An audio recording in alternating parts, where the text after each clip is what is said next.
Welcome everybody. So today I'm going to be talking about various aspects of property investment, maybe not exactly mainstream tax, but some of the additional costs and changes that are coming through over the next year or two that could significantly impact landlords and property investors in the years ahead. Some of the things that are coming through, and I'll go into more detail on as we go through this, are new energy efficiency rules, which could turn out to be costly to implement, local licensing schemes, which are becoming more and more popular with local authorities, some changes in tax rules affecting purchasing and holding of property, to do with stamp duty, land tax, and a few other associated areas. And then I'm going to recap on the HMRC crackdown on investment property income and how to make disclosures should anybody have not declared income on their tax returns in the past. So, cracking into the first area, which are new energy efficiency rules. Now, energy performance certificates, or EPCs, have been around for quite a few years now. They were implemented in 2018 for new tenancies, or when a property was sold and you reissued the tenancy, and they were made mandatory for all tenants, not just new ones, from April 2020. So everybody should be aware and used to these by now. The thing that's changing is the amount of efficiency that a property needs to have. There's a banding from A down to, I'm not sure, F or G, but the level that it's set at currently is level E. Now, I don't know the details of what a property needs to comply with in order to get the certificate, but what's happening is they're moving up the level from level E currently to level C. Now that's quite a big jump, and the years that that's going to be relevant from is 2025. It's a few years out yet for new tenancies, and 2028 for all tenancies. But what does that mean for landlords in practice? Well, there's going to be additional costs coming through in order to comply with those upgraded requirements. I guess it's going to means looking at things like windows, doors, roofs, possibly boilers, changing them to more efficient boilers. It's all about making properties more energy efficient. Lighting and how old the property are all factors that are going to affect or do affect the certificate. Draft proofing, energy efficiency glazing, and so on. So the point I'm raising now is to make you aware of this and give an opportunity to start getting things in place. If you're refurbishing a property now, or you've got one planned, then I think it's important to have this in mind, because you only want to incur the cost once. And if you are changing or upgrading anything, you really need to have this level C requirement in mind as you carry on. Even things, like changing light bulbs to LEDs, small things can make a significant difference. But it's going to give all residential landlords extra costs one way or the other. And when you incur those costs, as with all capital or revenue expenditure, you need to make sure, take advice on how you classify those costs, especially if you're refurbishing or replacing anything. Then you need to take advice, because the way that the costs are dealt with between capital and revenue can affect the tax relief you get. Now, these costs, which could be significant, there's a consultation out, another consultation. For some reason, the government likes to have lots of consultations, and we'll be coming across a few more of those as we go through. But they're recommending a £10,000 cap on landlords' costs. So that's quite eye-watering to me, especially if you've got a lot of properties And it suggests quite significant cost in order to comply with this new requirement, the upgraded requirements. But at the moment, there's no confirmation of any funding or any exemptions around that consultation. And so you really need to watch this space as to how it affects you in the future. Another thing that's going hand in hand with these uplift is that from 2025, the penalty for not having a valid EPC will go up from £5,000 to £30,000, and that's a significant jump. I think EPCs last for quite a number of years, and there's no renewal requirement once it runs out. It's just when you're reletting or letting the property. But if you've got a flow through of tenants, then you need to get it in place each time the tenant changes. So that's the first bit of news. I don't think any of today's news is particularly good, but it's just part of being aware, and it's what we like to do for clients and contacts, is to make everybody aware of things that are coming up so that you can plan this into what you have in mind or what you're planning to do with your properties. Next up is just want to touch on local licensing schemes. Now, local licensing schemes are complex, with various councils adopting various stances on it and have different approaches with who schemes apply to, how they're implemented, and how much landlords have got to pay to register. And I'll give a few examples in a minute. So these are basically schemes for residential properties to be licensed. There's mandatory requirements for HMOs or houses of multiple occupancy, but a number of councils are starting to require landlords to get a license in different areas. There can also be mandatory requirements where there's antisocial behaviour, but this requirement and licensing is really expanding, and it can be a bit of a postcode lottery as to which areas apply. So you really need to keep on top of this. I've got a couple of maps for you, and you can see England as a whole. This only shows England because licensing is dealt with under devolved Parliament or devolved ruling. So Wales and Scotland and Northern Ireland have got their own areas, and that wasn't covered on where this data was taken from. And there's an expanded area for London. This map is probably a year or so out of date, so maybe some more councils have taken it on. But it's really another heads up for you of something that you need to be aware of if you're not already doing this. The unfortunate thing is that there is no central register for property licensing schemes, so you've got to contact each local council to find out what they're doing. And now over 1/3 of London boroughs have got some kind of scheme running. So this is coming quite widespread. I think it's just another example of councils needing to increase their revenue streams more and more as time goes on. And so this is going to be an increasing area for them to implement over time if they can find a reason within the legislation to do it. They can't just do it as they wish. There's got to be specific reasons, but it is becoming more and more popular and costly. So, for example, an HMO license in Tower Hamlets is £551 per application and £37.35 per habitable room. In Waltham Forest, that's £700. In Ealing, it's £1,300. And that jumped up from £1,100 last year, and they charge £50 per habitable room, up from £30. So there's a big jump in some.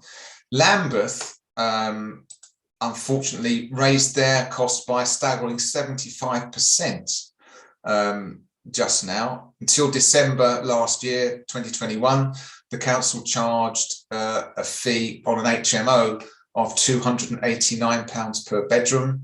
So that was £867 for 3 bedrooms or £1,445 for a 5-bedroom house in Lambeth. Now it's substantially more. From December 21, they're charging £506 per bedroom. So for a 5-bedroom house, that's jumped up to over £2,500. Now these, obviously I'm just giving London examples here, but in Manchester, they can be around £800, Nottingham, 890. So they're substantial all over the country. Blocks of flats and blocks are calculated in a different way, but there's still a significant cost to that. So the licenses can last for up to 5 years, which is some relief, but there can be variations to that. So what I wanted to highlight here was this additional potential cost, or if you are already aware of that, the increased costs that are going to flow through. Now, moving on to some rules affecting purchasing and holding of property. Now, every year, tax rules surrounding property investment seem to change. It leaves you, landlords, property investors, really struggling to catch up with new legislation. And there's all kinds of taxes that can relate. We've got capital gains tax, we've got stamp duty, land tax, all kinds of different things. And there's a few changes here that I wanted to update you on.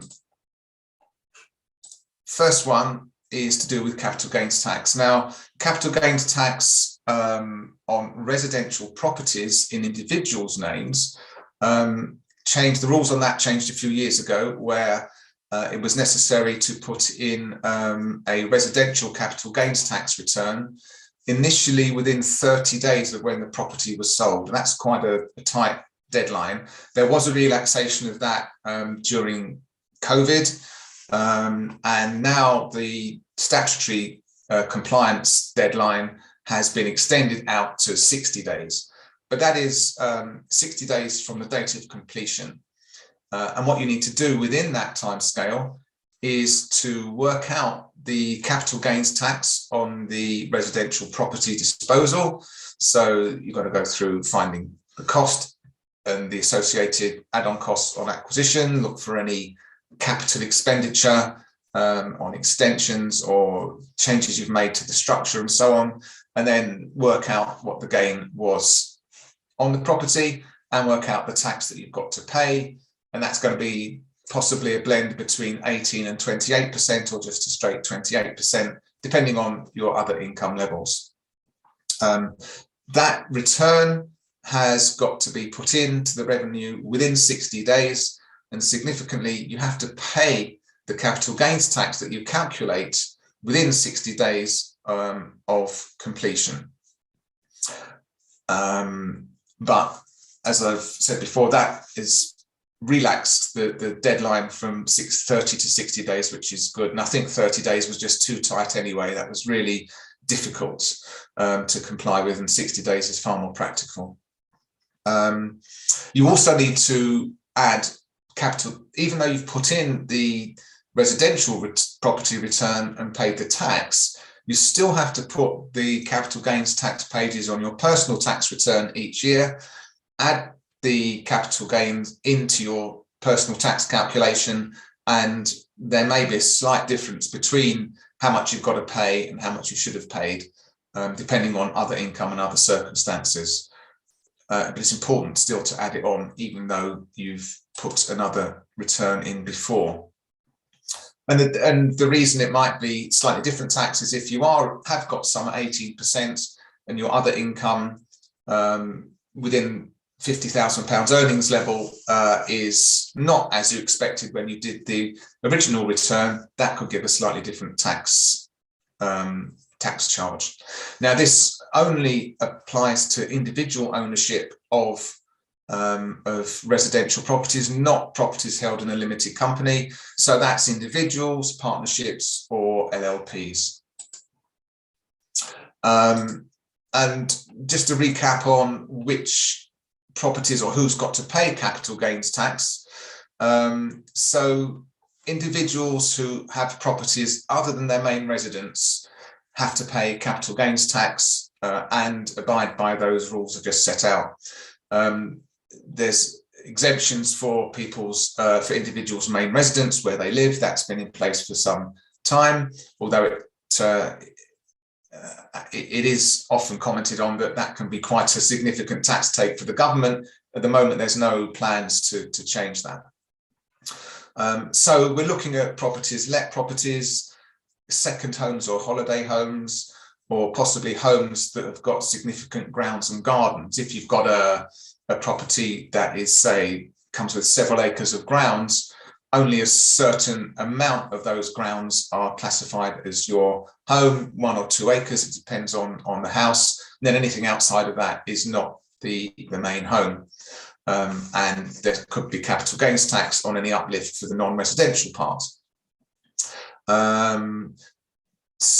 If you are a non-resident, then you've got to report all sales on disposals of UK property, both residential and non-residential, by the way, within the 60 days.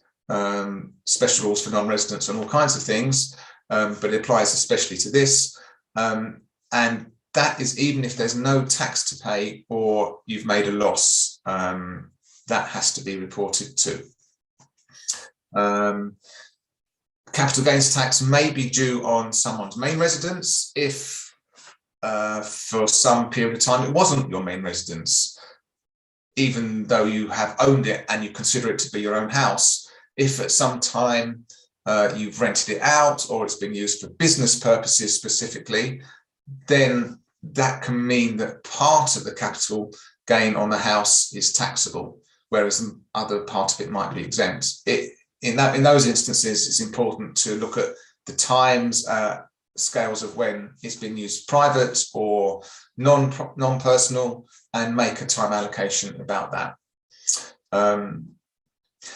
If you've got a second home in the UK or abroad, then you need to take care that you make necessary elections to confirm which property is your main residence, because that may affect the capital gains tax position on that main residence in the longer term. Companies, limited companies who own properties have got the same underlying tax calculations for capital gains tax, but they pay corporation tax on it, not capital gains tax, and so they don't get caught by these capital gains tax requirements. Now, an area of change that is coming up is to do with holiday lets or second holiday homes that individuals have, and specifically to do with the business rates relief that is available on those second homes. So what happens is currently owners of second homes, the government say, or with holiday homes, are abusing a tax loophole by claiming that their properties, which are often empty, are holiday lets, and therefore you can register for business rates and business rates relief when it's empty. And what's going to happen is the government is going to force through some really tough legislation that are going to change the requirements of how you can get that relief. So at the moment, second homeowners in England anyway can avoid paying council tax and get access to small business rates relief simply by declaring that there's an intention to let the property out to holiday makers. That's all there needs to be, is an intention. Now, there's concerns that they may never actually let their homes and leave them empty, and therefore there's an unfair benefit from not paying the rates council tax, because they're saying they intend to let it, but it never is actually let. Following, yes, another consultation, the government are going to bring in changes that will mean second homeowners must pay the council tax if they can't prove that they're genuine holiday lets. From next April 2023, this is going to come in, and second homeowners will have to prove the holiday lets are being rented out for a minimum of 70 days a year actual rental in order to get the small business rates relief where they meet that criteria. And they're going to have to provide evidence of that, because now this is moving away from merely declaring there's an intention to let. You've got to prove that it's being let. And there's going to be evidence needed, such as website or a brochure used to advertise the property, together with letting details and receipts. Now, properties will also have to be available to be rented out for 140 days a year to qualify for the relief. So we're looking, at quite a substantial part of the year where house owners are going to have to prove with all various details that they are letting and that it is available.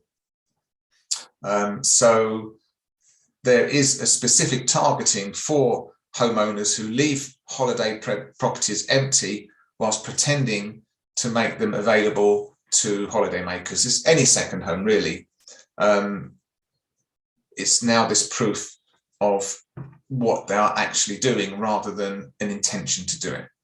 So really, there's another cost coming through for some individuals. There's around 65,000 holiday lets in England that are eligible for business rates, and about 97% of them, the rateable value is about £12,000.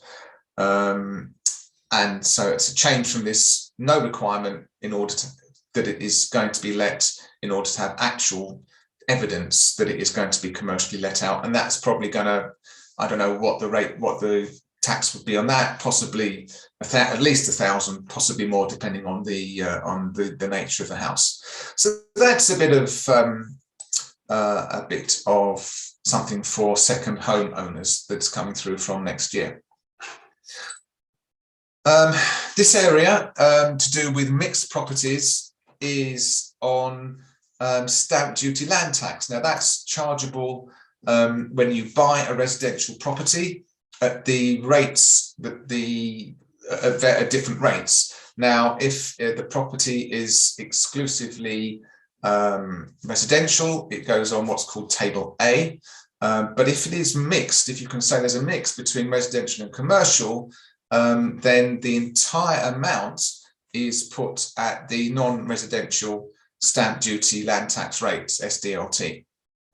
The government wants to create a level playing field, so they might change this rule to have an apportionment where SDLT would be payable on the residential part at residential rates and the non-residential part at non-residential rates. Or they might look at where the amount attributable to the non-residential part exceeds only a certain proportion, maybe half of the consideration. An example of this would be if you bought a house, SDLT rates are between 2 and 15% under what's called Table A. But if you purchase a property that's mixed, it goes to Table B, which is between 2 and 5% on the entire price. Very significant. So if it was a large house with the big grounds, say 2.5 million, under Table A, you're going to be paying about 289,000 of SDLT, but under Table B, it's right down 175,000 less at about 114,000. So a significant difference.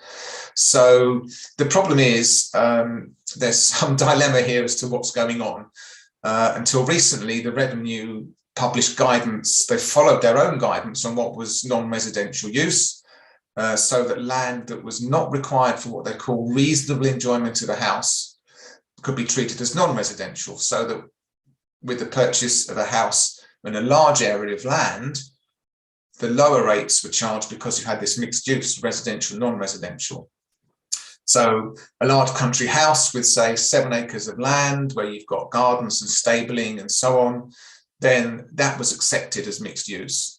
And it's also consistent with how HMRC look at it for capital gains tax purposes, because, and as I mentioned before, say about 1 to 2 acres would be allowed as the gardens of the house, but the rest of it would be outside of the main residence, and therefore any gain on that extra acreage would be taxable.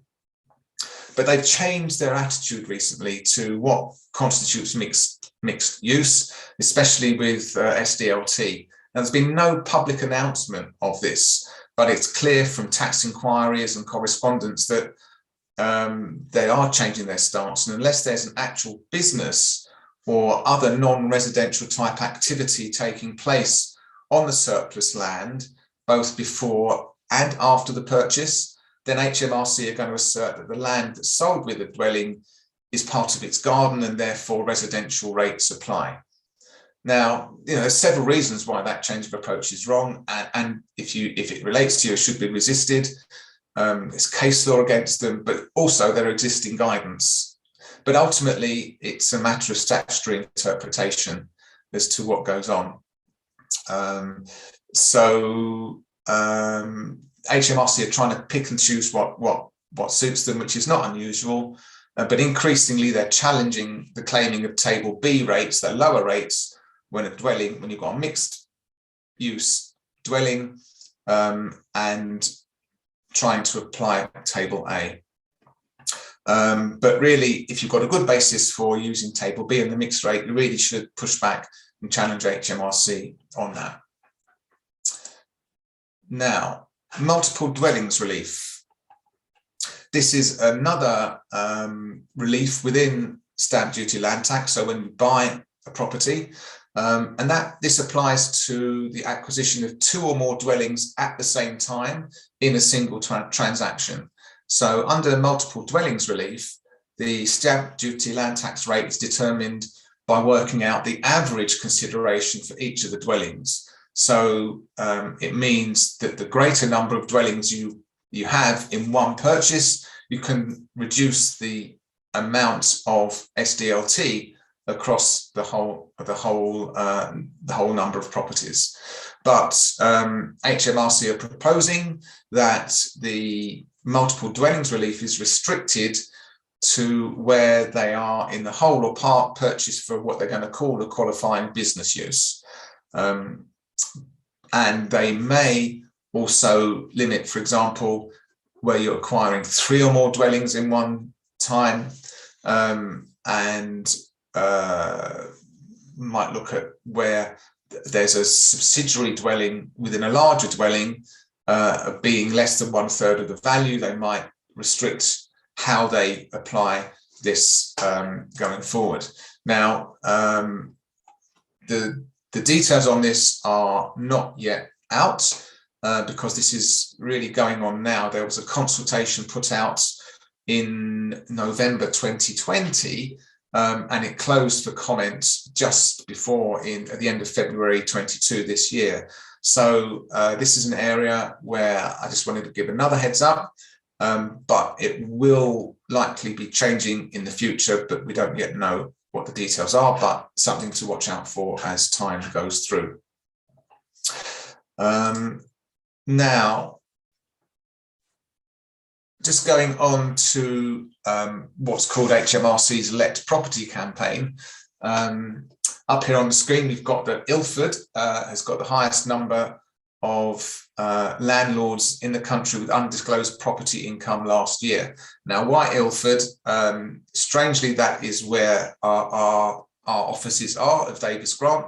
It's towards the east of London on the Essex-London borders. And if you want some kind of reference point to the motorways, it's just at the southern end of the M11. I think that's quite funny that our office should be there. Nothing to do with us at all. But it is the highest area with errant landlords. And there's 5 hotspots for what the revenue considered to be underpaid property taxes dotted in around London and the southeast. Now, this isn't a particularly new area, but HMRC are constantly cracking down on taxpayers with undisclosed income. And if this applies to you, you should really consider what's going on. There is better and better communication within departments from various property,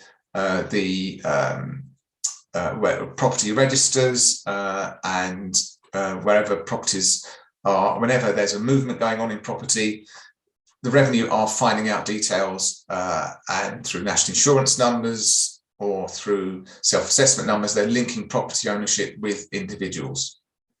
But there is a specific campaign to allow individuals to disclose unpaid income to HMRC called the Let Property campaign. If you've got anything to declare that you haven't dealt with in the past, you should really have a look at doing this. How does it work? Well, the Let Property campaign's open to all residential property landlords with undisclosed taxes. So single rents, multiple properties, landlords, students or workforce rents, holiday lets, even rent a room in your home where you're more than the £7,000 a year rent a room scheme. If you've over that, you've got taxable income to declare. Or if you live abroad, you've still got to declare income in the UK on and pay tax on UK rental income. So that's who the scheme could apply to. And what happens? How does it work? So basically, you make a disclosure. There's a specific way of making a disclosure to the revenue and telling them that you want to take part in the Let Property campaign. And within that, you then go through a process of registering, working out the tax that you owe, making them a formal offer, full disclosure, giving them the calculations and details behind it, and paying the tax over that you owe. Now, the advantage of this is that it dramatically reduces the penalties that you're going to be paying on undeclared tax. You can never get out of interest. There's always interest charged on late tax, no matter what's happened. If it's a mistake that you've made on your tax returns, that's fluctuates. It's not too bad. It's about 3% and a bit now as interest rates go up. It's not punitive, but it can add up over a number of years if you're going back several years or more on the undisclosed income. But what it can save you on is penalties and late submission of tax return costs and penalties, which can be really significant. So it's best to take part in this rather than put in tax returns. And also, old tax returns can't be put in going back more than a couple of years.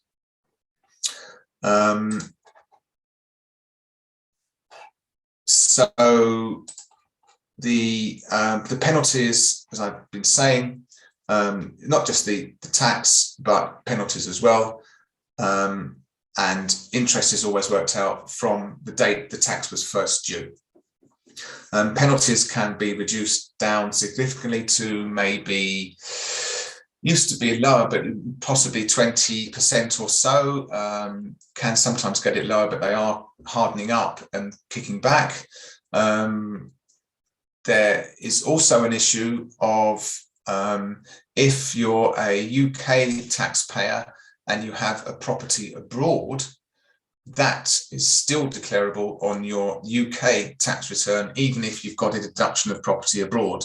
Now, if you have a property, the scheme we're talking about here only relates to UK property. There's different penalties for property that is abroad, which can be up to 100% of the tax. So it's very difficult to, it's not difficult, the revenue will make that distinction between UK property and foreign property. The foreign ones, sometimes we have actually got away without the 100% penalty, and others we've had to go with it. But it's not that consistent, but they are getting harder and harder on it. And that is really about the Let Property campaign.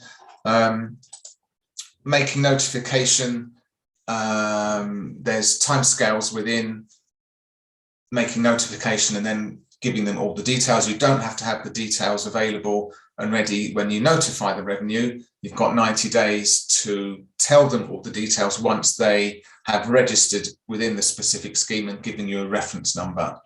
But within that timescale, you've got to get all the details together. And it can be quite difficult because often rents are not declared for several years or more. And it can be very difficult to get the information together going back all those years. For example, we've come across where clients haven't got bank statements, haven't got the loan statements. So you've got to try and get them from the bank and various other details.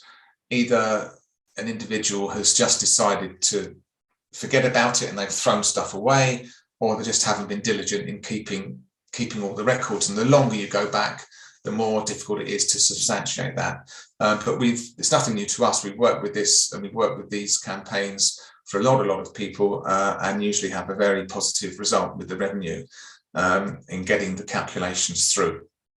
And if you have got anything like that, or you know of anybody that needs help with that, please get in touch with us. This is bringing to an end more or less all of the detailed content I wanted to have today. If you've got any questions, please do put them in there. Another point that I wanted to come on to that isn't on the slides is to do with properties that are owned by limited companies. If you have or have got any ownership with an LLP, there's a return that needs to be made by the end of the month for properties that are worth over £500,000, called an 8-head return. That is a return that needs to be disclosed to the revenue that properties over £500,000 are held by an enveloped entity like a limited company. There's often exemptions for not paying an additional tax, but it's one of these bits of compliance where you need to make a return even if any tax isn't happening. So I just wanted to give a heads up on that if that was relevant to anybody. And that is all I wanted to say today in the presentation. And I'd like to open up for any questions.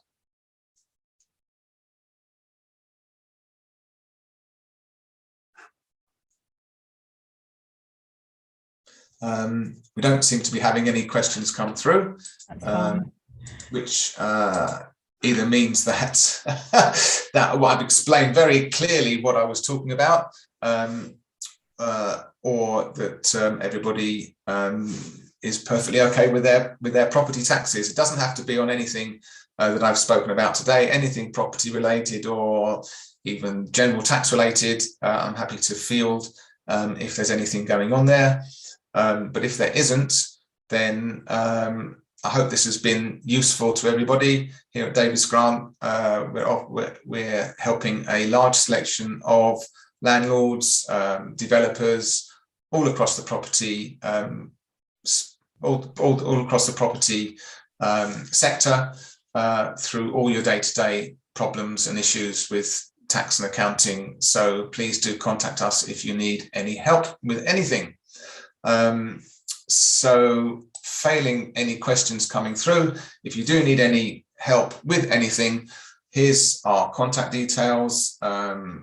Info@Davis Grant is the email address, or our main phone number is up there on the screen.